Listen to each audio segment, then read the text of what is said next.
대한민국 트로트 판도가 뒤집혔다. 단순히 노래 잘하는 아이의 등장이 아니다.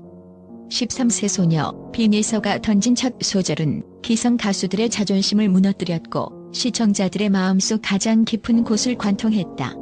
나훈아의 연정이 시작되는 순간 우리는 목격했다. 기술을 넘어선 영혼의 울림, 그리고 이른바 인생 2회차라고 밖에는 설명할 수 없는 은의 정서가 어떻게 현대적 서사로 재탄생하는지를 말이다. 지금부터 빈예서라는 거대한 파도가 일어난 그 근원적인 이유를 5가지 핵심 키워드로 정밀 분석한다. 빈예서의 무대가 시작될 때 대중이 가장 먼저 경이로움을 넘어선 충격에 빠진 지점은 바로 인격의 전이에 가까운 극단적인 몰입도다. 무대 아래에서 수줍은 미소로 인사를 건네던 평범한 13세 소녀는 나훈아의 명곡 연정의 전주가 시작되는 단 3초의 찰나에 완전히 다른 존재로 탈바꿈한다. 이는 단순히 수천 번의 연습을 통해 기계적으로 습득된 태도의 변화가 아니다. 엔터테인먼트 심리학과 무대 예술학적 관점에서 볼 때 빈예서는 곡에 가진 서사적 풍경 속에 자신의 자아를 완전히 투사하는 무아지경 상태에 진입하는 초월적인 능력을 보유하고 있다. 나훈아의 연정은 성숙한 남녀의 절절한 사랑과 뼛속까지 파고드는 이별의 아픔을 노래한다. 이는 기성성인 가수들조차 감정의 과잉을 경계하며 극도로 절제된 호흡으로 불러야 하는 난곡 중의 난곡이다. 그러나 빈예서는 이 곡을 흉내내거나 재현하는 수준을 넘어 자신의 혈관 속으로 노래의 영혼을 통과시키는 체화의 단계를 보여준다. 첫 소절 이슬비가 내리나를 내뱉는 그 짧은 순간 그녀의 눈빛에는 13년이라는 물리적 시간을 훌쩍 뛰어넘은 수십 년 세월의 풍파가 서려 있다. 이러한 압도적인 몰입감은 시청자들로 하여금 어떻게 저 어린 아이의 눈에서 저런 깊은 고독이 느껴질 수 있는가? 라는 실존적인 의문을 던지게 만든다. 이는 단순히 주관적인 감상이 아니라 구체적인 데이터로도 증명되는 현상이다. 방송 직후 유튜브와 네이버 TV 등 주요 영상 플랫폼에 업로드된 빈예서의 무대 클립은 단시간에 수백만 조회수를 기록했으며 분석 결과 댓글의 85% 이상이 단순 가창력에 대한 찬사보다 눈빛의 변화, 표정에서 느껴지는 진정성, 무대를 장악하는 아우라를 언급하고 있다. 대중은 이미 그녀를 트로트 신동이라는 카테고리에 가두지 않고 서사를 노래하는 하나의 완성형 아티스트로 정의하기 시작했다. 이 인격의 전이야말로 빈예서라는 장르가 탄생하게 된 가장 핵심적인 발화점이다. 대중이 빈예서의 기술적 측면에서 가장 먼저 환호하는 지점은 전매 특허와도 같은 꺾기 실력이다. 하지만 음악 전문가들이 소름 돋아하는 진짜 지점은 그 화려한 기교 뒤에 숨겨진 치밀한 보컬 아키텍처와 경이로운 강약 조절에 있다. 트로트의 핵심 정체성인 꺾기와 굴림은 자칫 잘못하면 인위적인 기교로 변질되어 청자에게 피로감을 줄 수 있다. 그러나 빈예서의 창법은 마치 물이 흐르듯 유려하면서도 그 흐름 속에서 정교한 감정의 마디를 만들어낸다. 음악 평론가들은 빈예서의 보컬을 설계된 천재성이라 부른다. 그녀는 음을 꺾어야 할 지점과 직선으로 밀어내야 할 지점, 그리고 감정을 억누르며 여운을 남겨야 할 지점을 본능적으로 혹은 철저하게 계산된 인지적 판단하에 정확히 구분한다. 레전드 가수로 불리는 심사위원 주현미와 정훈이가 그녀의 노래가 끝난 후 한동안 말을 잇지 못하며 멍한 표정을 지었던 이유는 바로 이 감정의 완급 조절이 주는 충격 때문이다. 성인 가수들도 긴장하면 호흡이 가빠지기 마련이지만 빈예서는 13세 소녀라고는 믿기 힘든 횡격막의 힘과 하복부의 지지력을 바탕으로 탄탄한 성량을 유지한다. 고음역대에서 날카롭게 뻗어나가면서도 결코 귀를 자극하지 않는 피치의 정확도, 그리고 점역대에서 가슴을 울리는 묵직한 공명은 그녀가 단순히 타고난 목소리에만 의존하는 것이 아니라 자신의 성대를 하나의 정교한 클래식 악기처럼 다루고 있음을 입증한다. 특히 연정의 브릿지 구간에서 감정을 폭발시키는 방식은 기성 가수들이 수십 년간의 무대 경험과 생애 풍파를 넘기며 쌓아오는 정서를 그대로 복원해낸다. 이는 단순히 과거의 스타일을 박제하듯 복제하는 것이 아니라 트로트라는 고전적 문법을 21세기형 세련된 감각으로 재해석해내는 테크닉의 정수다. 그녀의 꺾기는 소리의 장식이 아니라 가사가 담고 있는 슬픔의 무게를 지탱하는 구조물과 같다. 나아가 빈예서의 보컬 아키텍처는 곡의 기승전결에 따라 호흡의 양을 정밀하게 분배하여 청중의 청각적 카타르시스를 자극한다. 빈에서 신드롬의 가장 독특하고 매력적인 요소는 나이와 감성 사이의 극심한 괴리에서 발생하는 강력한 카타르시스다. 인류의 역사에서 이별의 슬픔, 삶의 허무, 세월의 무상함은 대개 긴 세월을 살아낸 중장년층 이상의 전유물로 여겨져 왔다. 하지만 빈에서는 이러한 고정관념을 보란듯이 무너뜨렸다. 그녀의 목소리는 5060세대의 시청자들에게 내가 평생을 바쳐 겪어온 삶의 아픔을 저 어린 소녀가 이미 알고 나를 위로해준다는 기묘하고도 따뜻한 동질감을 선사한다. 이는 심리학적으로 투사적 동일시와 정서적 보상이 결합된 결과로 분석된다.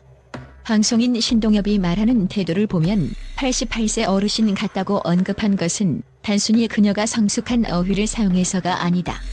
노래에 임하는 그녀의 태도, 관객을 바라보는 시선 처리, 그리고 무대가 끝난 뒤 보여주는 의젓한 평정심에서 느껴지는 노련한 관조의 태도 때문이다. 빈에서는 무대 위에서 슬픔을 발산하기보다 슬픔을 목격하고 전달하는 화자로서 존재한다. 이러한 공감 서사는 중장년층 팬덤에게 종교에 가까운 강력한 지지를 이끌어낸다. 부모나 조부모의 입장에서 빈에서는 단순히 응원하고 싶은 예쁜 아이를 넘어 내 마음의 응어리를 대신 풀어주는 정서적 대리인으로 격상된다. 실제로 각종 온라인 커뮤니티와 팬카페의 활동상을 정밀 분석해보면 팬들은 빈에서의 노래를 통해 집단적 치유를 경험하고 있다. 내 자식에게도 말하지 못한 고달픈 세월을 위해서의 노래 한 곡이 다 알아주는 것 같다는 반응은 빈에서의 브랜드 가치가 단순히 가창력에 머물지 않고 심리적 구원의 영역으로 확장되었음을 의미한다. 대한민국 대중문화사에서 매우 드물고도 소중한 역전된 위로의 사례다. 보통은 기성세대가 다음 세대를 격려하지만 빈에서 현상에서는 13세 소녀의 목소리가 수십 년 세월을 견딘 어른들의 등을 어루만진다. 엔터테인먼트 산업과 미디어 비즈니스적 관점에서 빈에서의 등장은 현역가왕 3라는 거대한 프로젝트를 성공 궤도에 올린 가장 결정적인 키플레이어의 출연을 의미한다. 본 기사는 그녀를 단순히 한 명의 참가자가 아니라 프로그램 전체의 자산 가치를 결정짓는 전략적 지식 재산으로 규정한다.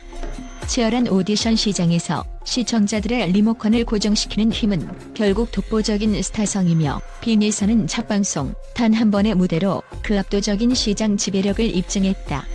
미디어 산업 분석가들에 따르면 방송 이후 빈에서의 이름은 네이버, 구글 등 주요 포털 사이트의 실시간 검색어와 트렌드 지수를 독식했으며 그녀의 무대 영상은 타 참가자들과 비교할 때 압도적으로 높은 인당 평균 시청 시간과 반복 시청률을 기록하고 있다. 이는 단순한 화제성을 넘어 팬덤의 고착도가 매우 높다는 것을 의미한다. 제작진 입장에서 빈에서는 최고의 스토리텔링 원천이다.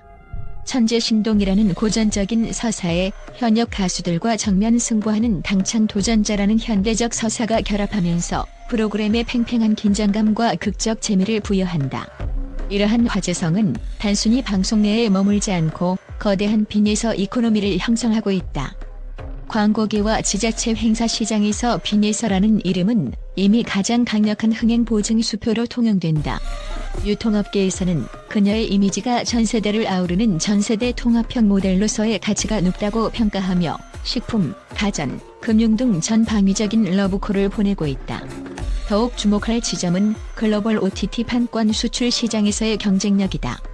K-트로트의 세계화를 목표로 하는 현역가왕 3에게 빈에서라는 신동 캐릭터는 해외 시장에서도 직관적으로 이해되고 매력을 어필할 수 있는 강력한 무기다. 결국 빈에서는 이제 하나의 개인을 넘어 움직이는 중소기업 수준의 경제적 가치를 창출하고 있다. 마지막으로 우리가 빈에서라는 현상에 주목해야 하는 가장 본질적인 이유는 그녀가 대한민국 트로트의 지속 가능성과 세대 통합을 상징하기 때문이다. 트로트는 오랫동안 기성세대만의 전유물이자 낙후된 감성이라는 프레임에 갇혀 있었다. 하지만 빈에서의 등장은 이 낡은 지형도를 완전히 재편했다. 그녀는 10대 소년 소녀들에게는 트로트도 아이돌 음악만큼이나 힙하고 예술적인 완성도가 높을 수 있다는 강력한 인식을 심어주었고, 고령층에게는 우리 음악의 정통성이 이렇게 건강하고 젊은 맥박으로 이어지고 있다는 깊은 자부심과 안도감을 선사했다. 문화비평가들은 빈에서의 무대를 세대간의 벽을 허무는 문화적 광장이라고 부른다. 명절날 거실에 모인 할아버지와 소녀가 같은 가수를 응원하며 자연스럽게 대화의 꽃을 피우게 만드는 힘, 그것이 바로 빈예서가 가진 독보적인 사회적 영향력이다. 이는 단절된 세대 간이 소통을 복원하는 일종의 사회적 가교 역할을 수행한다. 전문가들은 빈예서의 행보가 단순히 현역가 왕삼의 일시적인 왕좌에 오르는 것에 그치지 않고 대한민국 트로트가 K-팝의 한 축으로서 어떻게 글로벌 시장과 호흡하며 진화해야 하는지를 보여주는 살아있는 이정표가 될 것이라고 확신한다. 나아가 빈예서는 노래를 기술적으로 부르는 사람이 아니라 노래의 서사를 온몸으로 살아내는 예술적 주체다. 가사의 마침표 하나에 억겁의 눈물을 싣고 멜로디의 쉼표 하나에 생의 희망을 불어넣는 그녀의 행보는 이제 막 장대한 서막을 열었을 뿐이다. 그녀가 걷는 길은 단순히 한 명의 소녀가 스타덤에 오르는 성공 스토리가 아니다. 이는 대한민국 대중음악사가 새로운 시대의 거장을 맞이하기 위해 정성스럽게 레드카펫을 까는 경건한 과정과도 같다. 그녀의 목소리가 울려 퍼질 때마다 대중은 바쁜 걸음을 멈추고 그 소리의 근원에 집중한다. 그것은 진심은 반드시 통한다는 오래된 진리가 13세 소녀의 작은 체구에서 뿜어져 나오는 거대한 공명을 통해 다시 한번 증명되고 있기 때문이다. 빈예서, 그녀의 이름은 이제 대한민국 트로트의 지속 가능한 미래이자 우리가 가장 아끼고 주목해야 할 이 시대의 가장 맑고도 깊은 목소리다. 그녀의 예술적 진화가 대한민국 대중문화의 영토를 어디까지 확장시킬지 우리는 이제 경이로운 마음으로 그 위대한 여정을 지켜볼 준비를 마쳤다.